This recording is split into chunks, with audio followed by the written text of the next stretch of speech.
I didn't think your ass would have came. What the fuck you gonna do? Oh, you? Says who? A light? The fuck?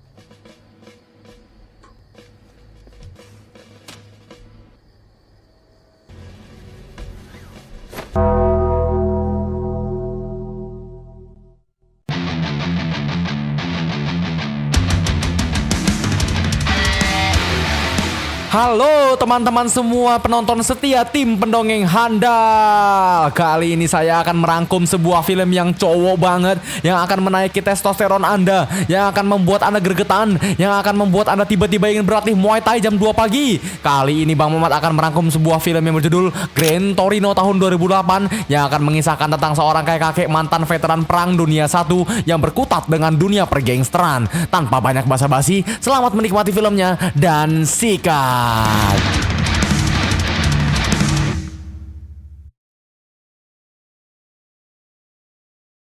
Kisah akan diawali dengan sebuah acara pemakaman istri dari sebuah kakek yang bernama Walt Kowalski. Kowalski mendapati banyak tamu yang berkabung ke acara pemakaman istrinya. Semua orang berpakaian rapi, tetapi cucunya yang bernama Ashley ini berpakaian selayaknya mau mulai OnlyFans. Dengan cara berpakaian seperti itu, sudah pasti Kowalski jengkel dengannya. Sifat Kowalski ini benar-benar tegas dan keras, yang itu dapat diwajarkan karena ia adalah pensiunan tentara dari Amerika Serikat yang sudah berperang dari tahun 1950. Sifat tersebut sangat berbanding terbalik dengan gen milenial atau Gen Z yang terkenal lembek, katanya ya. Karena sifat Kowalski ini, anak kandung, istri dari anaknya, dan cucunya pun tidak menyukai pribadi Kowalski ini. Don't you think he's gonna get in trouble over there? You know, that's why we stopped doing Thanksgiving. Why don't you have him move in with you? Jesus.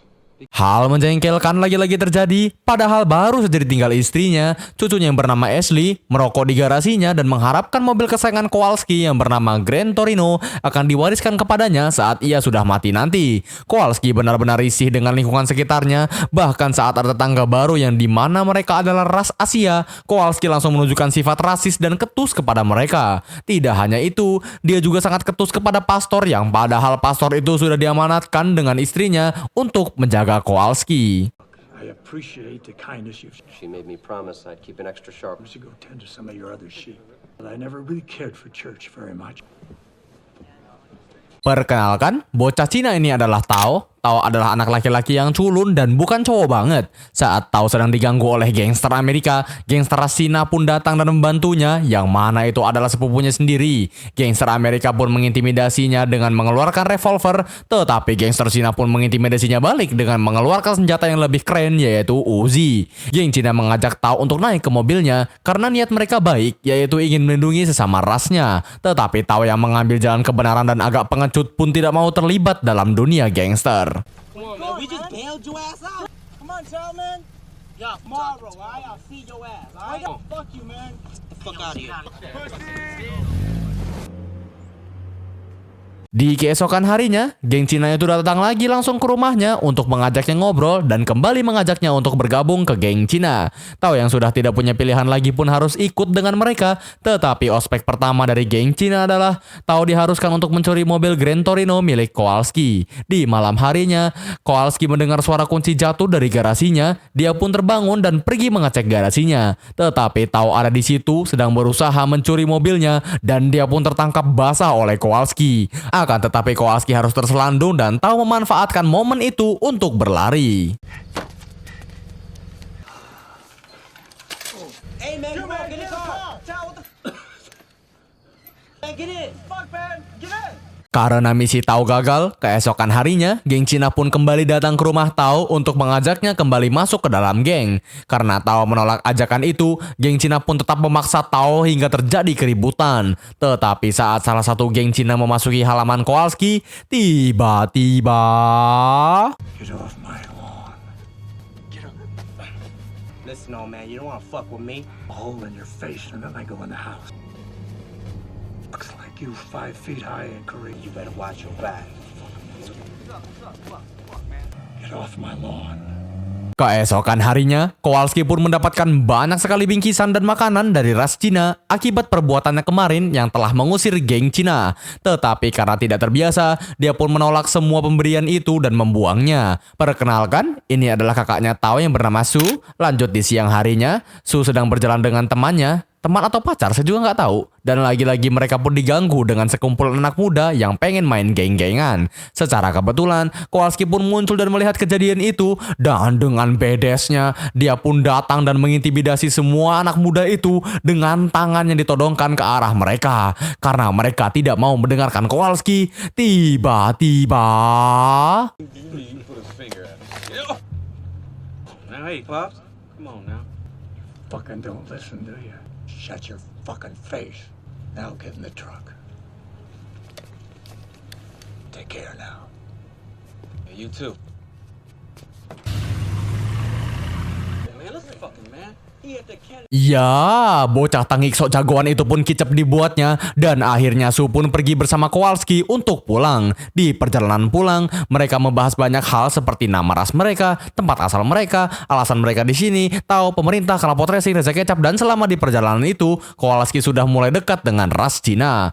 Lanjut saat duduk di depan teras rumahnya, dia melihat seorang nenek menjatuhkan barang belanjaannya. Di saat semua anak-anak muda lewat dan hanya menertawakannya, ada Tao di situ yang malahan membantu nenek itu memasukkan barang-barangnya ke rumah. Dan itulah respect pertama yang diberikan Kowalski kepada Tao. Singkat cerita, anak Kowalski pun datang untuk memberikannya hadiah ulang tahun. Karena malas mengurus bapaknya, anaknya ngide dengan menawarkan Kowalski untuk pindah saja dari rumah itu ke panti jompo, yang tentu saja tawaran itu ditolak mentah-mentah oleh Kowalski. They really are. You have a good time. I told you this was a bad idea. I know you were. No one can say we didn't try. Should have stayed home with Josh and Ashley. Di sore harinya, Su pun datang mengundang Kowalski untuk ke pesta kecil-kecilan yang sedang keluarganya lakukan. Kowalski awalnya menolak, tetapi saat dia melihat ke wadah birnya yang mana itu sudah habis, Kowalski pun tertarik dan ikut Su ke dalam pesta kecil-kecilan ras Cina. Kedatangan Kowalski benar-benar asing, dan saat ia berusaha untuk sok gaul dengan mereka, ia pun menepuk kepala anak kecil, di mana orang-orang di sana agak sinis melihatnya. Karena menurut ras Cina, jiwa seseorang itu ada di kepalanya. Jadi kalau kepalanya disentuh, walaupun kayak bentuk kasih sayang orang tua, mereka tidak akan membenarkan hal itu. Tetapi lama-kelamaan Kowalski bisa berbaur dengan mereka semua. Ini ditandakan karena respect yang diberikan oleh orang-orang di sana kepada Kowalski. Dan dia pun mulai merasa nyaman dengan lingkungan seperti itu. Kowalski pun datang ke basement untuk bertemu dengan sekumpulan anak-anak muda di sana. Dan di sini dia lagi-lagi bisa berbaur dengan anak-anak muda di sana. Saat dia melihat Tao yang duduk sendirian, dia mengajaknya ngobrol karena merasa sedikit iba kepadanya. I knew you were a dipshit the first time I ever saw you. I'd look down too if I was you. I never thought you were worse with... It's Tao. What? It's Tao. My name is Tao. I know exactly what I'm talking about. That girl who was there.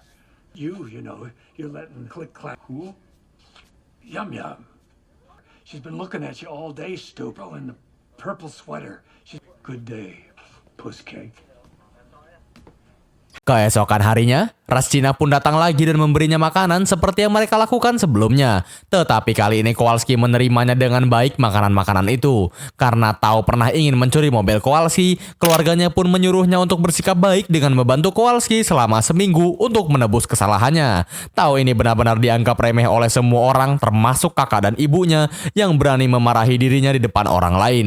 Keesokan harinya, Tao pun benar-benar datang untuk membantu Kowalski, dan tugas pertama yang ia dapatkan adalah menghitung burung yang ada di sebuah pohon. Lalu saat tugas itu benar-benar ia kerjakan, Kowalski kali ini memberinya tugas beneran dengan memperbaiki atap rumah, membersihkan halaman, ya pokoknya maintenance rumah tetangganya lah. Dengan kegigihan yang dilakukan oleh Tao, itu membuat Kowalski benar-benar iba kepada Tao ini. Walaupun Tao adalah seorang yang pengecut, tetapi hatinya sangat-sangat baik.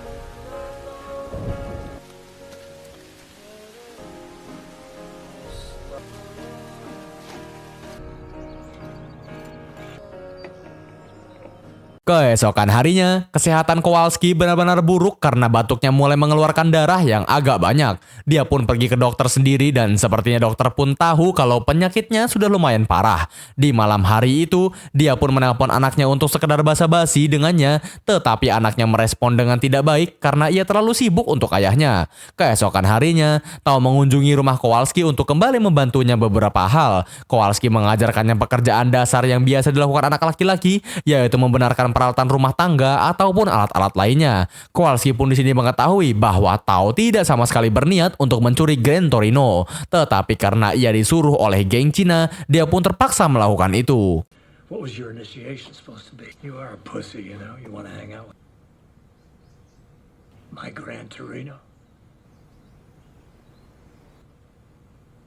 It's still Friday.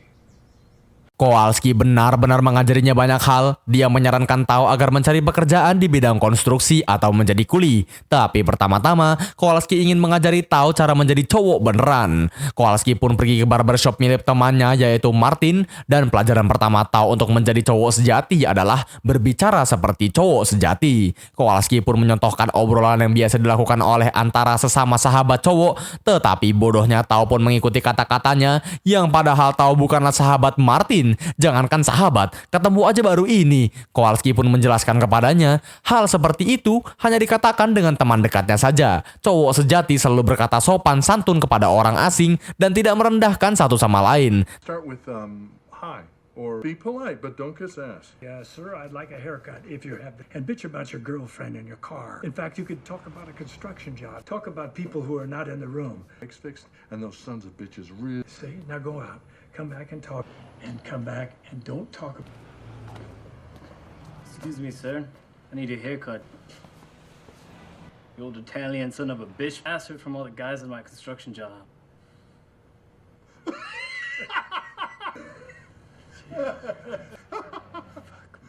Lanjut ke scene di mana Kowalski menemui temannya yang lain, yang di mana temannya ini bekerja di bidang konstruksi. Kowalski ingin agar temannya ini, atau yang bernama Pak Tim, menjadikan Tao sebagai kulinya. Tao yang sudah paham tentang berbicara seperti cowok pun mengeksekusi perkenalan dengan baik dan berhasil mendapatkan pekerjaan itu. Kemudian Kowalski membawanya ke toko perkakas untuk membeli beberapa perkakas untuk ia bekerja keesokan harinya. Kowalski rela membelikannya semua itu yang menandakan bahwa Kowalski sudah mulai respect dan percaya kepada Tao. Keesokan harinya, tepatnya saat Tao pulang bekerja, Tao lagi-lagi diganggu oleh geng Cina dan mereka pun merusak barang-barang Tao dan menyundut pipi Tao dengan rokok. Smash is my job, man. Go touch it. Fuck, you gotta make me look bad, huh? Yo. It's my stuff. Yo, smoke, man. Fuck. Give me that, man. Give me that. It's the phrase I'm looking for. Kowalski yang curiga karena Tao sudah tak terlihat belakangan ini pun menyadari bahwa ada bekas luka bakar di pipinya. Tao memberitahu bahwa perkakas yang dipinjamnya telah rusak, tetapi Kowalski tidak mempedulikan hal itu dan malahan memberinya pinjaman perkakas lagi untuknya. Kowalski yang geram pun pergi ke markas geng Cina di malam harinya dan tiba-tiba... Hey.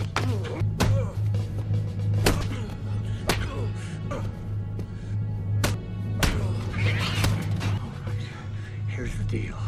You tell your friends to stay away from Tao, understand?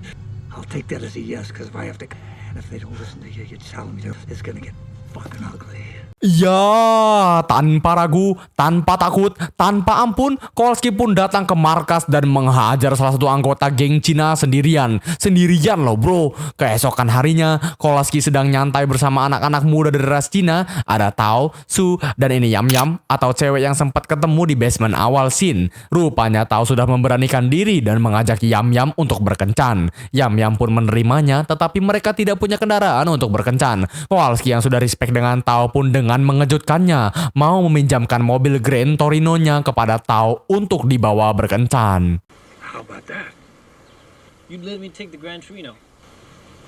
Yeah, I'd let you take the Gran Torino. The Gran Torino. Yeah, really. Di malam hari, Tiba-tiba geng Cina pun datang dan menembaki rumah Tao dengan membabi buta. Kowalski yang mendengar itu pun langsung mencari pistolnya dan pergi ke rumah Tao. Tidak ada yang terluka parah dalam kejadian itu. Tetapi saat Kowalski pun sadar bahwa Su tidak ada di rumah, mereka pun menunggu Su untuk pulang dan tidak lama dari situ Su pun pulang dengan kondisi yang babak belur, yang itu sudah pasti diakibatkan oleh geng Cina itu sendiri. Kowalski benar-benar frustasi atas kejadian ini dan tidak lama dari situ pendeta pun datang untuk mengecek keadaan Kowalski karena ia mendengar kabar bahwa geng Cina sudah mengakibatkan keributan di lingkungan Kowalski. Police finally left. As long as that gang's around, Tao and Sue are never gonna find peace until they go away, you know. To the hospital. Tao especially. She's scared. He's sitting out there right now staring at your front. What should Tao do? I want to stand shoulder to shoulder with you and it just isn't fair. Damn all this. It's fair, Father. You won't have a chance.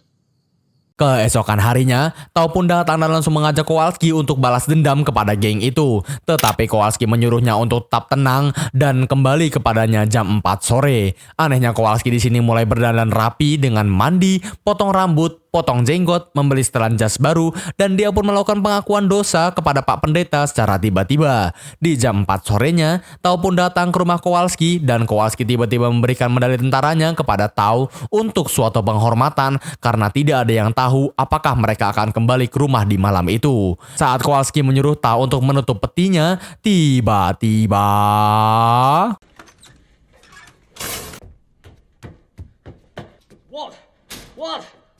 What are you doing? Huh? You fucking let me out, I'll fucking kill you when I... You know what it's like to kill a man. The only thing worse is getting the Medal of Valor. Shot him right in the face with that rifle you were holding. That's why I'm going it alone tonight. I got blood on my hands. Look, you've come a long way. That's what I do.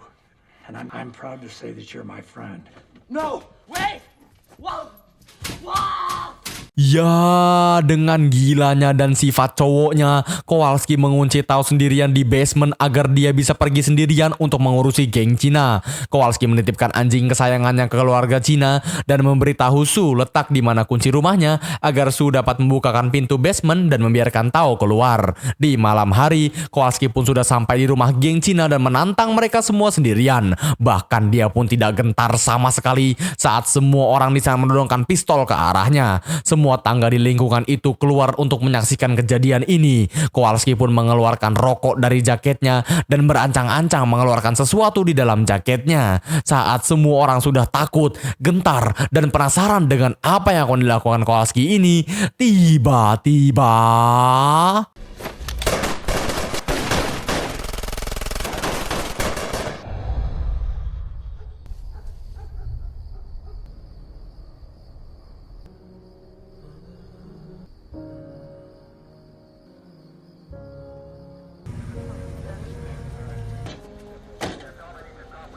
He's a friend of mine. Said step.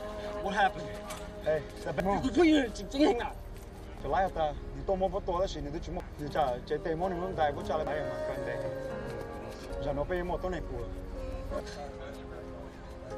Iya, geng Cina yang menyangka bahwa Kowalski ingin mengeluarkan pistol pun terdiam karena ia hanya mengeluarkan korek di jaketnya. Sang pahlawan kita pun akhirnya harus pergi pada malam itu dengan segala hormat bagi siapapun yang melihatnya. Tak lama dari situ, polisi pun datang dan Tao juga datang dengan Gran Torino. Tao kaget mengetahui bahwa Kowalski sengaja membunuh dirinya sendiri dengan tidak membawa senjata ke rumah geng Cina agar geng Cina didakwa atas pembunuhan bukannya perlindungan diri. Geng Cina pun akan dipenjara dalam waktu yang lama akibat kejadian itu. Perasaan Tao sudah pasti campur aduk antara marah, kecewa, dan sedih karena dia telah kehilangan sosok yang sangat berharga bagi hidupnya.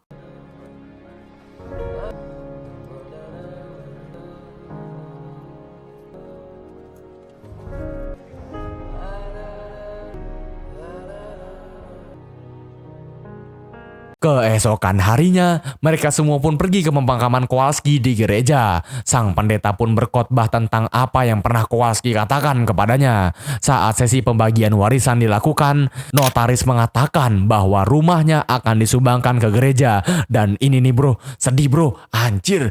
Dan ternyata sebelum kematiannya, Kowalski sempat menuliskan sebuah surat tentang siapa yang akan mendapatkan mobil Grand Torino. Di dalam surat itu, Kowalski mengatakan, dan aku mewariskan mobil Grand Torino tahun 1972ku untuk sahabatnya Tao. To Grand Torino to my friend Tao Van Lor. Top the roof like one of those beaners. And don't put a big gay spoiler on. Don't paint any idiotic see on all the other zipperheads cars. If you can refrain from doing any, it just looks like hell. It's yours. For what you've done, skin. Just want a tender breeze blow. Dan film pun berakhir.